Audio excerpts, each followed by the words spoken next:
Hello বন্ধুরা, সকলে কেমন আছো? আশা করি সবাই ভালো আছো। এসো আজকের রেসিপিটা শুরু করা যাক। আজকে আমি তোমাদেরকে নারকেল আর চিনি দিয়ে নাড়ু বানিয়ে দেখাবো। তো চলো উপকরণগুলো আগে দেখে নাও। এখানে আমি 4টে নারকেল কুড়ে নিয়েছি, আর এখানে আমি দেখো এই চামচ দেখতে পাচ্ছ, এই চামচের 4 চামচ চিনি নিয়েছি, আর এই চামচেরই 2 চামচ গুঁড়ো দুধ নিয়েছি, আর কিছুটা চিনি আর 6টা এলাচ মিক্সিতে আমি গুঁড়ো করে রেখেছি। দেখুন নারকেলটা এরকমভাবে আমি কুড়ে নিয়েছি, সম্পূর্ণ কুড়ে নিইনি, একটু রেখে দিয়েছি, তখন তলের কালোগুলো পড়ে যাবে, তো ওই জন্য আমি এরকম করে কুড়ে নিয়েছি। এইটাকে কুড়ে গুড়ের নাড়ু করব, ঠিক আছে? চিনিটা ওপর ওপর কুড়ে নিয়েছি। এই নারকেল কুড়ার মধ্যে আমি যে চিনিটা এলাচ দিয়ে গুঁড়ো করে রেখেছিলাম দিয়ে দিলাম। এই 4 চামচ চিনিটাও দিয়ে দিচ্ছি। গুঁড়ো দুধটাও দিয়ে দিলাম। দেখো সামান্য পরিমাণে একটু জল, একদম অল্পই দেখো। এবার সমস্ত উপকরণ ভালো করে আমি হাত দিয়ে মেখে নিচ্ছি। একদম হাত দিয়ে এরকম করে চটকিয়ে চটকিয়ে ভালো করে মেখে নিচ্ছি। এরকম করে নাড়ু বানালে নাড়ুটা খুব সুন্দর হয়। দেখো ভালো করে আমি মেখে নিলাম একটু সময় করে।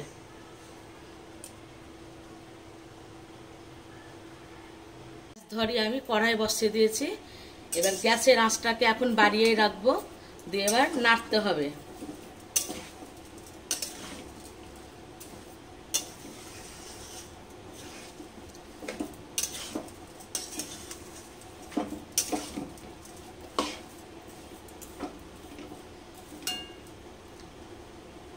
সমাতে নাড়তে হবে, না তো তলাতে ধরে যাবে, অনবরত নাড়তে হবে।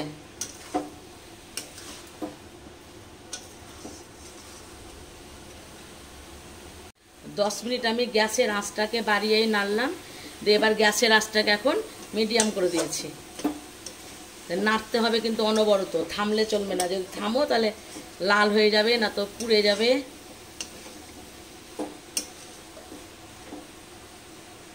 এ দেখো চিনির নাড়ুর পাকটা আমার হয়ে এসেছে, আর বেশি দেরি নেই।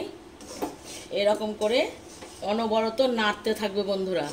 গ্যাস কমিয়ে আমি 30 মিনিট মতন আরও নাড়লাম, ঠিক আছে?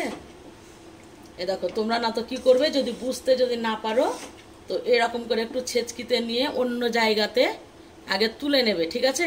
দিয়ে ঠান্ডা করবে, দিয়ে হাতে এরকম করে দেখবে পাকটা হচ্ছে কিনা। যদি হয়ে যায় তবে জানবে যে পাক হয়ে গেছে। আর যদি মনে করো যে না হচ্ছে না, পাকটা আমার মানে ভেঙে ভেঙে যাচ্ছে, তাহলে আরও একটু তোমরা নাড়বে, ঠিক আছে? এই দেখো এরকম করে দেখো একদম শুকনো হয়ে গেছে, আর নাড়ার কোনো দরকার নাই বন্ধুরা। পুজো চলে এলো, নাড়ুও হয়ে গেল। কে কে খাবে চলে এসো আমার বাড়ি। আর ভালো লাগলে বন্ধু অবশ্যই একটা লাইক করে দিও। এইরকম করে তোমরা নাড়ু বানিয়ে দেখো, খুব সুন্দর হয়।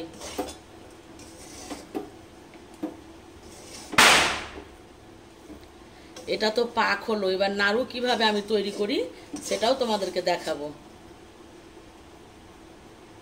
পাকটা আমার হয়ে গেছে, গ্যাস থেকে আমি নামিয়ে নিয়েছি। দেশ শিলনোড়াতে আমি দেখো নিয়েছি, অল্প করে নেব। আর এবার এই পাকটাকে বন্ধু আমি শিলনোড়াতে বেটে নিচ্ছি এরকম করে।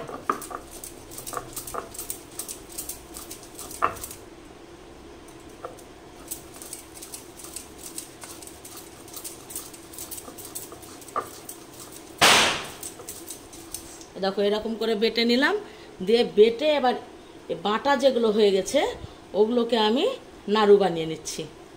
দেখো প্রথমে যে যেমন সাইজ করবে, কেউ ছোট, কেউ বড়, কেউ মিডিয়াম, নিজেদের পছন্দ মতো সাইজ করে নেবে।